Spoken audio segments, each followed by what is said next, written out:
Good afternoon, and welcome to HCI Group's fourth quarter 2025 earnings call. My name is Tom, and I will be your conference operator. At this time, all participants will be in a listen-only mode.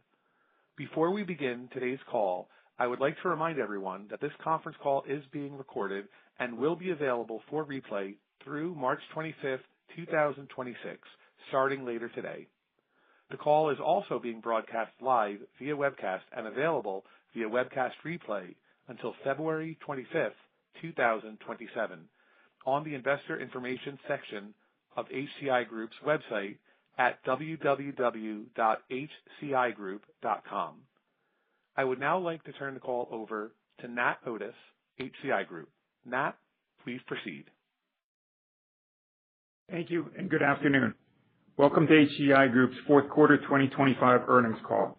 To access today's webcast, please visit the Investor Information section of our corporate website at www.hcigroup.com. Before we begin, I'd like to take the opportunity to remind our listeners that today's presentation and responses to questions may contain forward-looking statements made pursuant to the Private Securities Litigation Reform Act of 1995. Words such as anticipate, estimate, expect, intend, plan, and project, and other similar words and expressions are intended to signify forward-looking statements. Forward-looking statements are not guarantees of future results and conditions, but rather are subject to various risks and uncertainties. Some of these risks and uncertainties are identified in the company's filings with the Securities and Exchange Commission. Should any risks or uncertainties develop into actual events, these developments could have materially adverse effects on the company's business, financial conditions, and results of operations. HCI Group disclaims all the obligations to update any forward-looking statements. Now, with that, I will turn the call over to Mark Harmsworth, Chief Financial Officer. Thanks, Nat. Good afternoon, everyone, and thank you for taking the time to join our call. As we disclosed in the earnings release, pre-tax income was $144 million in the fourth quarter and $429 million for the full year. Diluted earnings per share were $7.25 for the quarter and $22.72 for the year. Gross premiums earned in the fourth quarter were up 12% from the same quarter last year and were up 14% for the full year. The gross loss ratio in the fourth quarter was 15.6%. While this includes a modest amount of favorable development from prior periods, with that added back, the normalized loss ratio was 17.5% for the fourth quarter and only 20% for the full year. For the past 3 years now, claims and litigation frequency have continued to decline, resulting in a loss ratio that has been lower each successive year, illustrating the positive impacts of the legislative reform as well as our disciplined underwriting. The combined ratio was less than 45% in the fourth quarter. There is some noise created by the Citizens assumptions that we did in the fourth quarter. We booked some favorable loss development, as I mentioned, and a few other things. But if we adjust for all of this, the normalized combined ratio was less than 60% for the fourth quarter. Let's turn to the balance sheet for a minute. Growth in earnings combined with prudent capital management have resulted in a fantastic balance sheet. Shareholder equity at the end of the year was over $1 billion and has more than tripled in just 2 years. Book value per share is now over $80. This does not include any unrealized gains on real estate or on our investment in Exio. If these were to be included, pro forma book value would be about $140 per share. Cash flow continues to be strong. Over the past 2 years, we've generated more than $750 million in cash from operations, and consolidated cash at the end of the year was over $1.2 billion. In terms of holding company liquidity, we have $175 million of liquidity at the HCI level. This does not include the 75 million shares we own of Exio, which now trade publicly. In addition to the strong liquidity position at the holding company level, the consolidated surplus in the underwriters has never been stronger. We now have well over $500 million of surplus in the underwriters. The gross leverage ratio is only 2.5, leaving plenty of room for additional growth without the need for new capital. Our strong balance sheet should continue to provide comfort to our policyholders, and our shareholders should take comfort in our efficient use of capital. Our after-tax return on equity over the past 3 years, a period of time that included 3 hurricanes, is over 35%. In summary, this has been another fantastic quarter and year for the company. Revenue is growing, the loss ratio and expense ratios are declining, we are generating record cash flows, have minimal debt, and we are generating superior returns on capital. With that, I'll hand it over to Karen. Thank you, Mark. In addition to the impressive financial results that we delivered in the fourth quarter, it is important to remember that in the quarter, HCI also completed the IPO of Exzeo. We currently own 82% of Exzeo's outstanding shares, representing an almost $1.2 billion stake in that company. The Exzeo platform is a tremendous asset for us, placing HCI well in front of the curve as automation and AI integration redefine the insurance industry. Also in the fourth quarter, we successfully assumed 47,000 policies from Citizens, representing more than $175 million of in-force premiums. For the full year, we assumed 60,000 policies from Citizens. The October assumption gave us the strategic opportunity to pre-fund growth for 2026, as we now start the year already ahead of 2025 on our in-force premiums.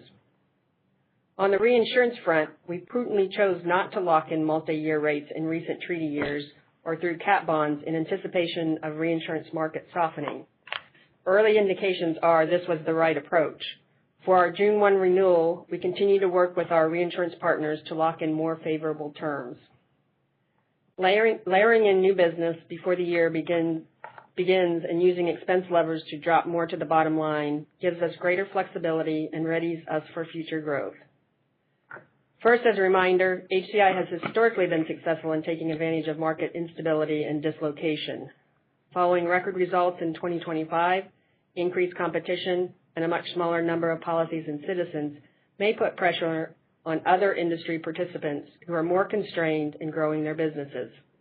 In this environment, we see many opportunities for strategic acquisitions, but must remain patient as pricing rationalizes. Second, as we also continue to look at new markets to enter where our experience, expertise, and cutting-edge technology differentiate us from the competition.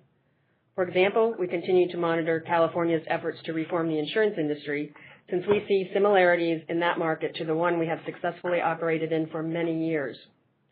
As a reminder, HCI Group has navigated through years of market uncertainty, the highest state litigation propensity in the nation, regulatory challenges related to Citizens' depopulations, and competition from below market rates, not to mention the high-risk weather environment in Florida. Lastly, as we wait for things to materialize, we are taking the opportunity to invest in ourselves. We are finalizing and expect to announce a new $80 million share repurchase program in the coming days. We view this as an internal M&A because where else can we buy a company that trades at our discount with a return on equity consistently above 30%? With that, let me turn it over to Parrish for some final thoughts. Thanks, Karen. You've heard the numbers, and as you can see, 2025 was another phenomenal year for HCI. These numbers are not there by accident. They are the result of careful planning and execution, and more importantly, they are sustainable over time, and we believe we can build off of them. As Karen mentioned, the assumptions we did late in the year last year set us up to continue to grow in 2026. And there are also a number of other opportunities for us to accelerate that growth. But the future looks bright. We can grow organically. We can grow by acquiring books. We can grow into new markets. We have done this consistently over a long period of time. But in the meantime, we are investing in ourselves through the share buyback program that Karen discussed. And why are we doing this? Because we feel this is a great opportunity to invest in the company with a superior ROE at a significant discount. And on a personal note, I am also doing that personally by exercising, as recorded yesterday, I exercised a number of stock options because I want to increase my ownership in this great company. In closing, this was another impressive year for HCI. And I have said before that the best is yet to come. And I'm saying it again, The best is yet to come for HCI. And with that, we will open for questions. Thank you. The floor is now open for questions. If you wish to join the queue to ask a question at this time, please press star 1 on your telephone keypad.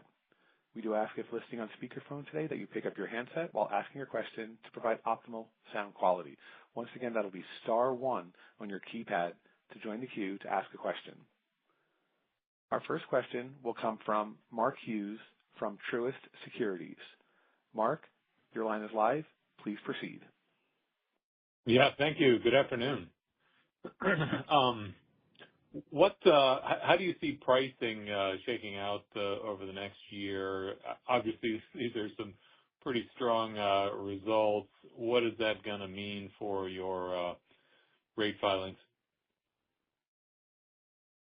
Yeah, Mark, it's Paresh. Yes, look, it's a very competitive environment. The results speak for themselves. I think we'd already indicated in previous quarters that, rate increases are a thing of the past, right? Now it's just about maintaining rates and or some easing of rates. But, what we would tell you is that all of that has been utterly predictable for almost a year at this point. So all that will play itself out as already anticipated by us. What we're looking at is how to go up in much bigger increments than this, right? So all of that stuff is actually noise, and I say that in the context of, I think, if you look back over the last 3 years, it's been years since we actually changed rates upwards, right? We've been doing everything we've been doing at a very steady rate, and we hope to do that in 2026 and beyond. Putting it simply, I think we sell a great product at a fair price. Very good. When you say some easing, how do you think that shakes out across the book? I don't know if you could throw any numbers or ranges at that. I think we had previously disclosed that Homeowners Choice, starting in January, had already reduced rates by 3.5%, right? So, go ahead, Mark. But Mark, that's only on the Homeowners Choice book, and I don't think that's in Florida. In Florida, and that's not. I don't think that's really going to have a big impact on the average revenue per policy or any metrics like that. Okay. On a consolidated. And then, any risk that you have to refund any of this to policyholders, any excess profits, anything like that? No, because I think, look, and this is an interesting world we find ourselves in. 3 years ago, the concern was, will anybody even survive in Florida? And we were busily saying, don't worry, we got this. 3 years later, everybody seems to think that the sun will shine forevermore and there will never be any more hurricanes, right? Both extremes, I think, are a little bit overstated. And all these conversations about growth, rates, all these things can change on a dime, with one hurricane. This has happened before, and it probably will happen again. We know this. This is why we are have always been measured in our approach, and will continue to do so that way. Mark, when we think about the net premiums earned, the $226 million this quarter, is that a good starting point when we think about 2026, or is there anything unusual or one time in that number? Yeah, a couple of ways to think about that, Mark. First of all, Karen mentioned the assumptions that we did in Q4. Those were done in the middle of the quarter, I think October 21st. So you don't have a full quarter's worth of premium in Q4. I think of the $45 million roughly per quarter, I think about 35 made its way into Q4. So that's one way to think of it. So gross premiums earned in Q1 should be higher than Q4 because you've got the full 90 days on those assumptions. The other way to think about it is, really your starting point is gross premiums in force, which, they're up about 11-12% over the end of last year. So, if you're going back and comparing to the year before, Q1 is going to be higher than Q1 last year and so on. So those are sort of the two ways to think about that, if that helps. It does. How about any observations about weather in the quarter? I think, talking high teens gross loss ratio, is that also, if the top line is stable, from a pricing perspective, the wind could blow, but is there something about that loss ratio that might go higher or lower in subsequent quarters? I don't think it was loss ratio, the normalized loss ratio in Q4, I think I said was 17.5%. It was a fairly quiet quarter in terms of weather, but, I wouldn't think of this as a weather story. I think I mentioned in my comments that the loss ratio has continued to come down over the last 3 years. Some quarters you have weather, some quarters you don't have weather. If you look at the 10 accident quarters since legislative reforms sort of, fully kicked in, and you look at those in total, our average loss ratio during that period, ex-cat, is about 20%. We think of ourselves as sort of range bound around between 20 and 25%, but we've been at the lower end of that for a while. And actually 5 of the last 10 accident quarters have been lower than 20%. And if you look at, why is the loss ratio lower in Q4 this year than Q4 last year, it's not really weather. Whether you look at X weather or with weather, you're going to come up with the same thing. But, you always have quarters where you have a little bit more weather, less weather, but Q4 was not a abnormal sort of quarter in that respect. A little bit less weather, but this is not a weather story. Okay. If I could sneak one more in, Paresh, you mentioned the potential to acquire books, have a little more of a step function with your growth, perhaps. Might have to wait for pricing to come in line. I mean, is it just prohibitive to pay at this point, given the profitability in the state, or are there deals potentially to be done even now? Okay. Hey, Mark, before I get to that, I was just going to add something to the things that Mark just said about the loss ratio and everything else. I think what Mark is now alluding to is that the comment that I made earlier about our numbers that we're now posting up seem very sustainable, right, for an extended period of time. Things have been dialed in so well in the book that we have that it sort of starts becoming very predictable, very consistent, etc., because we've kept a very stable portfolio.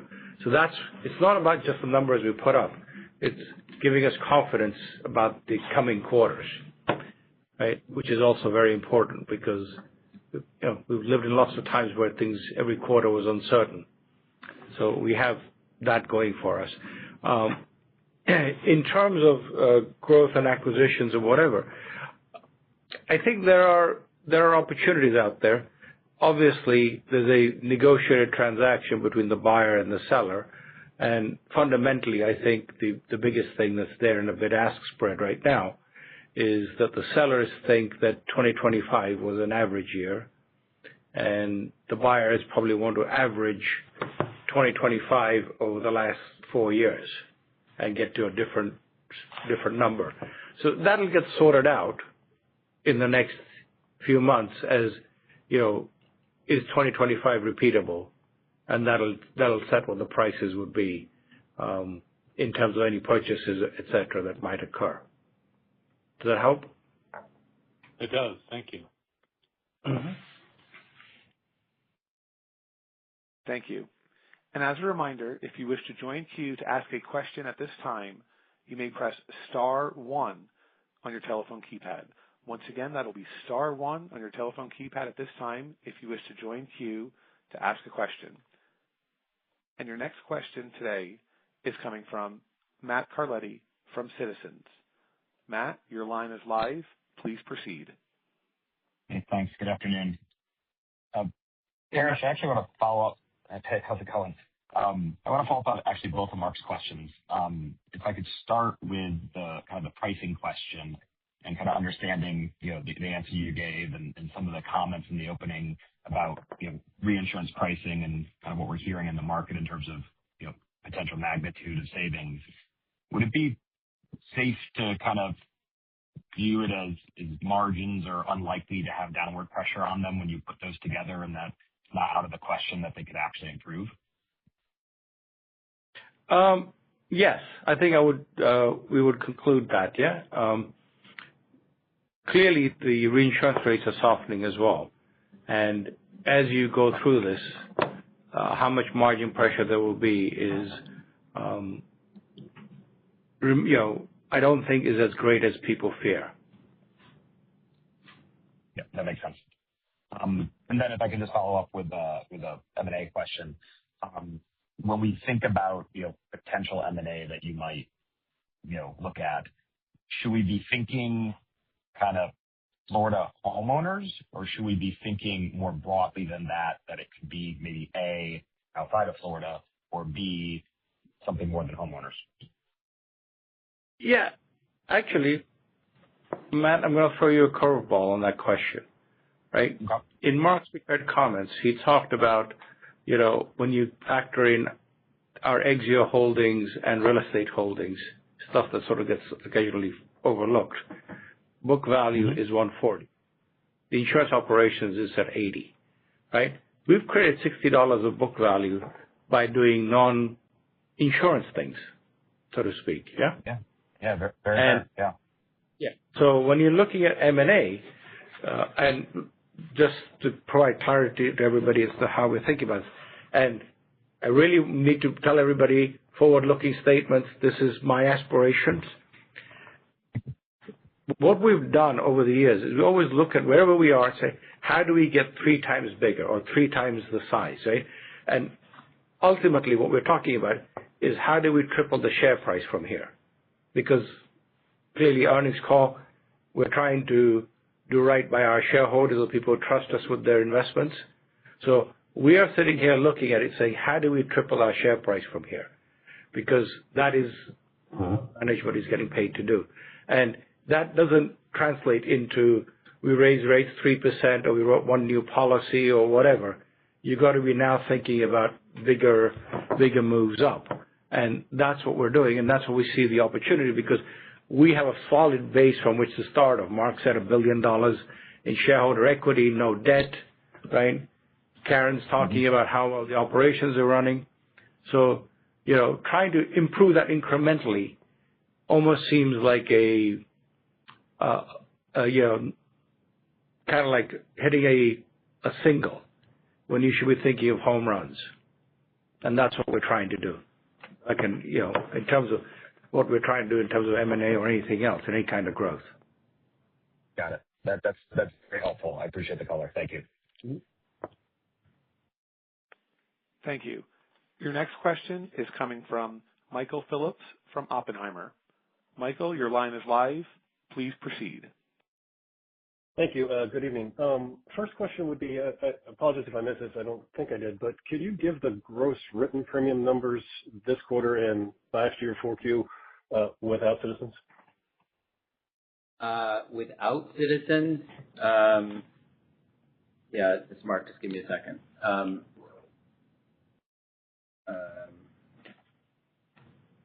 You're looking for gross premiums earned without Citizens? I would prefer written if you have that, not earned. And I don't think I've got it in front of me. Okay, we can follow up. Actually, hang on a second. We've got gross written premiums in Q4 were $333 million. And from, I don't have the Citizens number here. I apologize. We'll get back to you on it, yeah? Yeah, no worries. Thanks. I'll follow up. Thanks. And then, Paresh, you think, I just want to make sure I heard you correctly. In an earlier question, you were talking about buyers and sellers and the kind of a disconnect. And I think you said sellers think 2025 was an average year. If you said that, that's confusing to me, given that there was no cats. Is that what you think you're hearing from sellers, or did I hear that wrong? No, look, I think you've listened to enough earnings calls over the last, just this week, from enough insurance companies that everybody had a very good 2025. for whatever reason. Everybody's had a great 2025. And I'd say for whatever reason, we know the reasons, but you get the idea. The question is 2025 repeatable for the next 5 years? Or is it a peak earnings year and then things will go down a little bit? Now, unless you have a plan that how you grow from here to a bigger number, you get into some of these conversations. Now, having said all of that, I'm not, it's just life. This is how things work. This is how it worked in 2014 as well. Everybody thought 2014, which in that decade turned out to be a peak year, was a repeatable year every year thereafter, right? And the idea about that is, and you just hit on the key item, right? Is 2025 is repeatable, assuming that there will be no more hurricanes. We find that hard to model into our numbers, right? So consequently,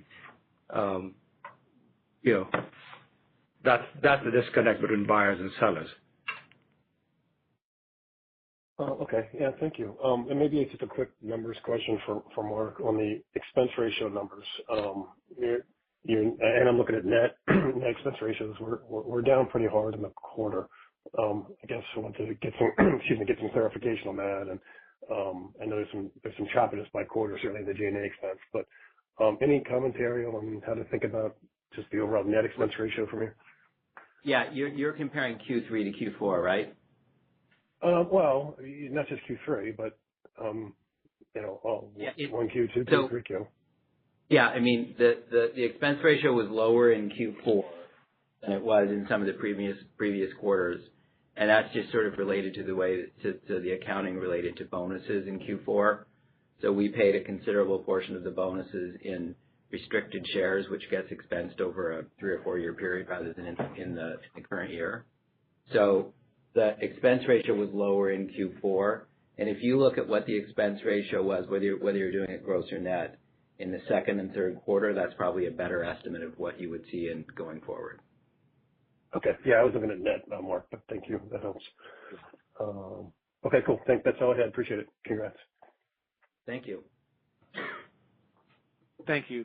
And as a reminder, if anyone wishes to join the queue to ask a question at this time, please press star 1 on your telephone keypad. Once again, that will be star 1 on your keypad at this time if you wish to join queue to ask a question. And our next question is a follow-up from Mark Hughes from Truist Securities. Mark, your line is live. Please proceed. Yeah, thank you. What do you think the timing will be on the $80 million buyback? I think it's probably, obviously subject to various little regulatory requirements or whatever, but it could be as early as next week or the week after. Okay. For approval, or would you assume you could execute on that pretty quickly? Yeah. Mark, okay, so let's go to the details of some of this stuff. Because of all of these things and us also trying to be shareholder friendly, we wanted to make sure everybody knew about it before, as opposed to just a press release dropping in the middle of the week or whatever. So we want to make sure we discuss it in the earnings call. And in reality, we have to instigate it during an open window, which will probably, and the open window will probably start for us probably mid next week. So it's roughly in that kind of time frame that we actually have to instigate it. So that's what what holds all these things up, because we have to make sure we do it at the right time with making sure all of our shareholders are amply informed, before it starts. Yep. So that's why it's next week. Okay. Thank you very much.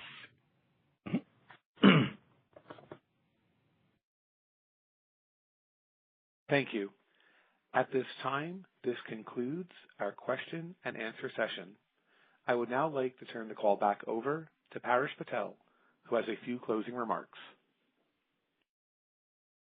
On behalf of the entire management team, I would like to thank our shareholders, employees, agents, and most importantly, our policyholders for their continued support as we embark on the next phase of our growth.